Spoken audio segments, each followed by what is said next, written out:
Chapter 9. How to Find a Body. "What now?" Nate asked as they headed away from Misty's house. "It's up to you," Mattie replied. "You can see me, and there's got to be a reason for it. You got something special that's gonna crack this riddle. I can feel it." "I don't know anything about finding bodies," Nate protested. "You mightn't got the answer, but I bet you got some way of looking at it that'll do her. Think, Nate. We got ourselves a mystery. How would you figure it?" Nate considered what she said for a minute. "Well, the first step is to decide what the important questions are. I guess there are really two big questions here. One, where's your body? You looked up and saw a bridge. Maybe it wasn't that bridge. Maybe we need to take another look at the other bridges nearby. Nah, how you gonna do that? You ain't got time for walking all over tarnation." "Don't have to. I think I have a way." He held up his hand to stop her reply. He was on a roll. "The second question is, how will we find your body even if we know the spot? I figure the reason you haven't been able to find it so far is because it's buried. During a flood, a ton of stuff could have ended up on top of you. We've got to find a way to locate what's left of you under a pile of dirt and rocks. I have no idea how to do that, but I know where to find answers to both questions. The library. They have books, maps, and the internet. I'm sure we can get some ideas there. Plus, that's where we can see pictures of every bridge around here. There's a good chance we'll be able to see pictures of the bridges even from underneath.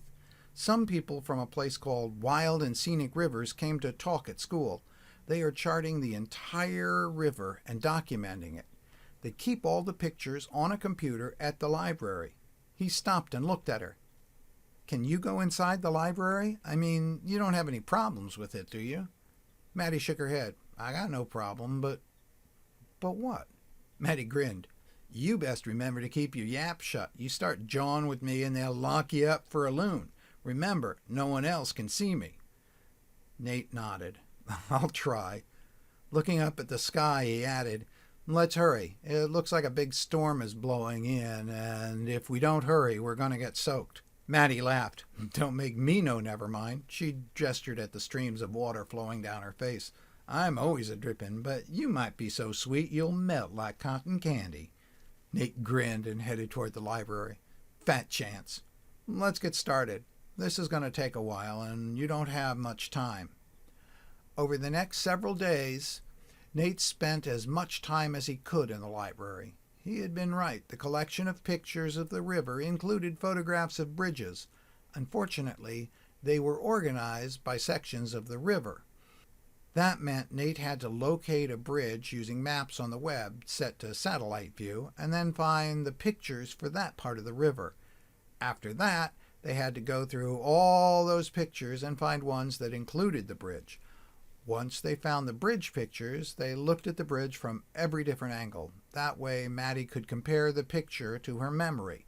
It was hard work, particularly because Mattie kept talking to Nate, and he had to remember not to talk back since no one else could see her. It was frustrating because none of the bridges looked exactly right to her. Hour after hour they looked, and time was quickly running out.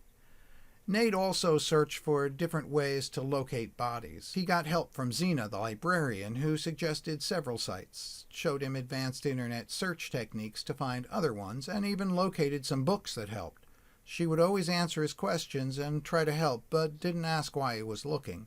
Nate was glad she didn't, since he didn't want to try to explain why he was trying to learn how to find a body. In spite of all the information he found, he wasn't getting any closer to a solution. All the methods he checked out were expensive and involved equipment like radar or chemical analysis, which would cost too much and take too long. Day after day, from after school until the library closed, they looked. It was discouraging.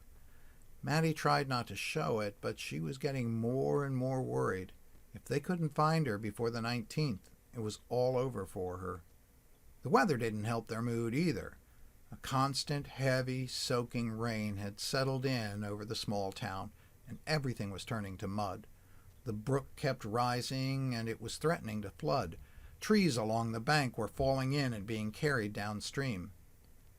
4 days left before Pa can take me, Mattie said. You gotta be missing something.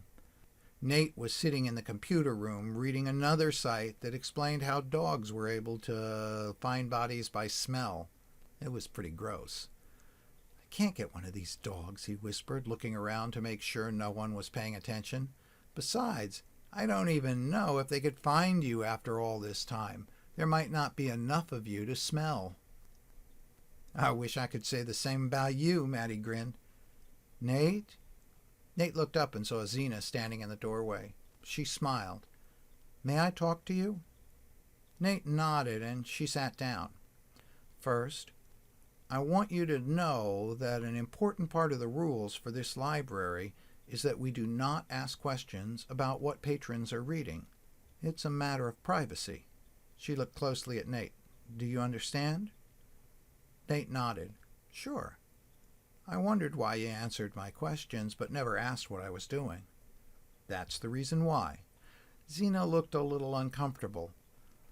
But I also want you to know that I am here to help if you need something, and that any help I give you stays between us.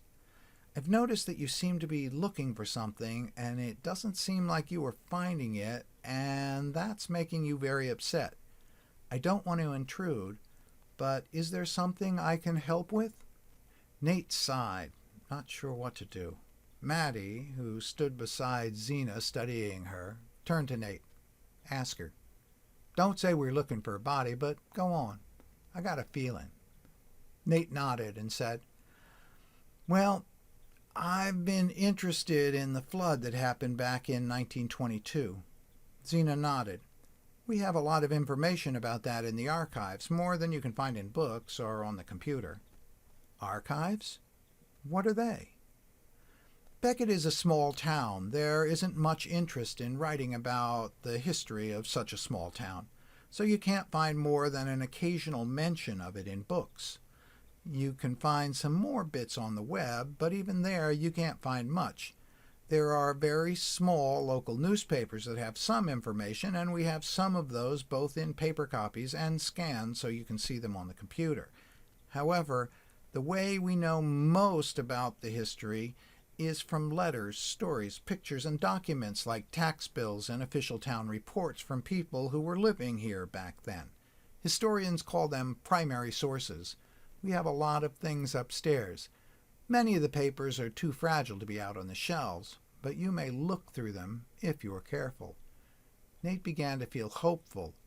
The archives sounded really interesting. He wanted to study them, but he knew he needed to stay focused on his immediate problem. He thought about how to phrase his question without coming right out and saying he was looking for a body. I've been trying to find things from the flood, things that might have been washed away, like from the mill that was near my house. Zena thought for a bit. I'm not sure if you could. Anything small would have been covered with dirt during the flood. Then, every year with the spring thaw, the brook fills up with water and mud, and more dirt would be washed over it. I guess items from the flood might be down 2 or 3 feet, maybe even more. I thought maybe I could dig in the stream or on the banks if I knew there was something there, and if I could find a place that didn't have many rocks. Zena smiled. We have more rocks than sand around here. You'd have to know exactly where to dig, or it would be slow going. She thought for a minute, then leaned forward and typed in a search on the computer. Clicking a page, she said, Maybe this is the answer. Nate looked at the screen and felt a chill of excitement. She had opened a page that explained how to use a metal detector to discover objects that were over 2 feet deep in the ground. If you get lucky, and you had a good metal detector, you might be able to find something, if it had some metal on it, Zena suggested. Nate nodded, a smile splitting his face for the first time in days. I think I saw one of these in our basement. I bet this will work. Thanks. Zena stood and smiled. My pleasure. Good luck with your hunt. Nate scanned the article once more, then stood and headed toward the door. Wait a minute, Mattie said. That's as much use as a match in a hurricane. I ain't made of metal in case you ain't noticed."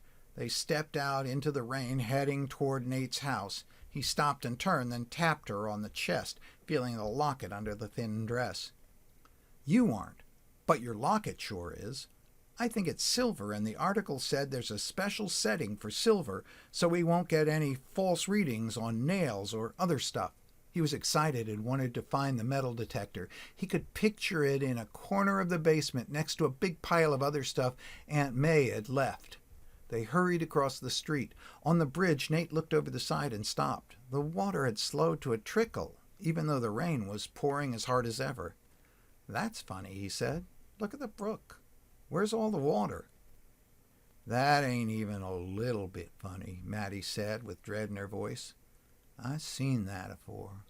Something's blocking the water further up the way." She looked at Nate with a scared look. "That's how it looked the night I died."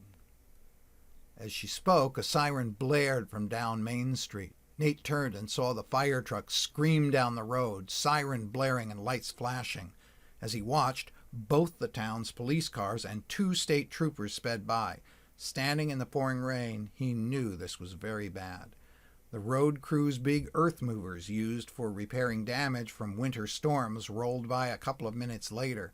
Something very big and very dangerous was going on. "We better get home. They've got to be heading upstream to unblock the brook," Nate said as he turned back to the bridge.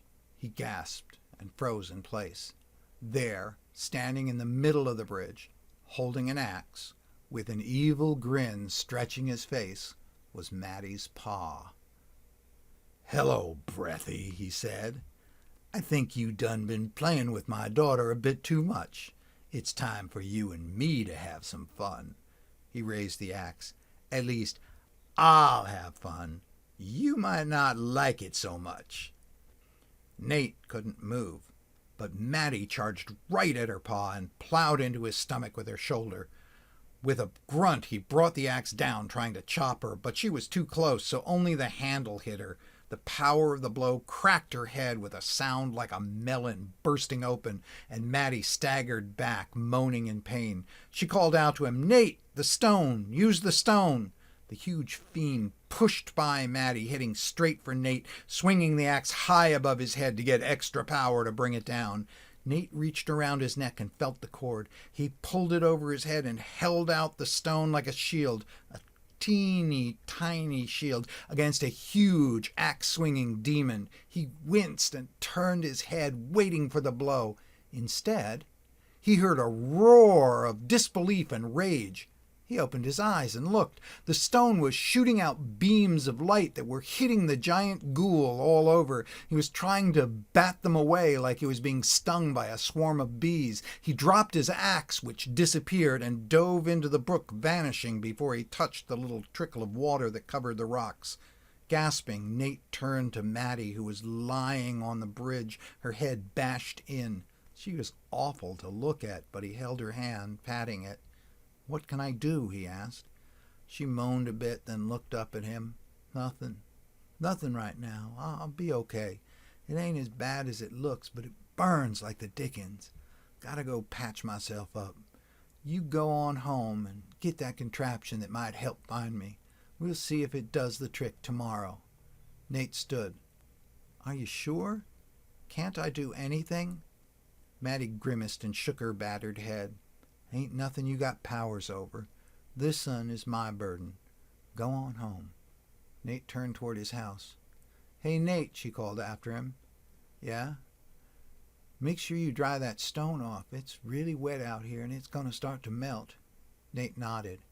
Mattie struggled to show a smile through her damaged head. "And thanks.